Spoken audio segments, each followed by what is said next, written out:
হাতে বাইক ছিল, তাই বেরিয়ে পড়লাম নতুন এক গন্তব্যের দিকে। হ্যাঁ, যেতে যেতে দেখলাম শেরপুরে বাঁকনিতেই মনে হলো না এবার একটু যাই অশোকনগর কল্যাণগড় পৌরসভার মাতৃসদনে। রবীন্দ্র সংঘ পার হতেই জোড়াপুকুরের উপরে দেখতে পেলাম কার্তিক ঠাকুরকে, তাই দাঁড়িয়ে পড়লাম। আর ছবি নিতে একদমই ভুললাম না। দেখুন কেউ একজন রেখে গেছে কার্তিক ঠাকুরকে একদমই পুকুর পাড়ে। তো আবার যাত্রা শুরু, আবার রওনা করলাম মাতৃসদনের দিকে, যেখানে আমার প্রতিদিনের গন্তব্য, যেখানে আমি প্রতিদিন কাজ করি। দেখেই নিই এবার মাতৃসদনের ভিতরে গিয়ে কে কোথায় কিভাবে কাজ করছে।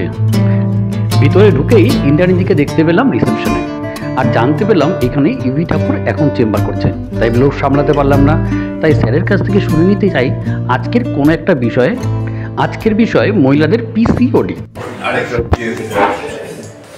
স্যার পিসিওডি থাকলে কি স্যার প্রেগনেন্সিতে কোনো সমস্যা হতে পারে স্যার? সেটাই। হ্যাঁ, পিরিয়ড নিয়ে সমস্যা নিয়েই মূলত আসি স্যার। পিরিয়ডের সমস্যা নিয়েই মূলত আসে। তার সঙ্গে আরও কিছু কিছু জিনিস থাকে, যেমন বিবাহিত মহিলাদের দেখা যায় যে বাচ্চা আসছে না, তারপরে ফ্যাটি হয়ে যাওয়ার টেন্ডেন্সি থাকে, ওজন বেড়ে যাওয়ার টেন্ডেন্সি থাকে। অনেক ক্ষেত্রে শুধুমাত্র এই জন্যই আসে যে আমি মোটা হয়ে যাচ্ছি।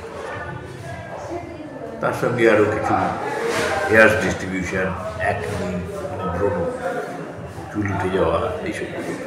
এর জন্য তো অপারেশনের কোনো প্রয়োজন কি আছে স্যার? পিসিওডিতে অপারেশনের প্রয়োজন খুব কম।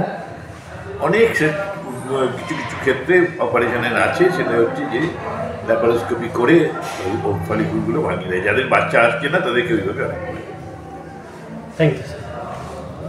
স্যারের কাছে জানতে চেয়েছিলাম পিসিওডির সম্বন্ধে, স্যারও বলে দিল। আর স্যারকেও ধন্যবাদ জানাই আমাদেরকে সবাইকে সহযোগিতা করার জন্য, সবাইকে এই বিষয়ে আরও সচেতন করবার জন্য। একটা কথা বলে রাখি, হাবড়া অশোকনগরের বিখ্যাত এই গাইনোকোলজিস্ট ইভি ঠাকুর এখন কিন্তু প্রতি মঙ্গলবার সকাল ঠিক 11টা থেকে মাতৃসদনে চেম্বার করছেন। আপনি কিন্তু দেখাতে চান, অবশ্যই এই ফোন নাম্বারে যোগাযোগ করতে পারেন এবং বুক করে তারপরে কিন্তু আসবেন। আপাতত সবাইকে জানাই টাটা।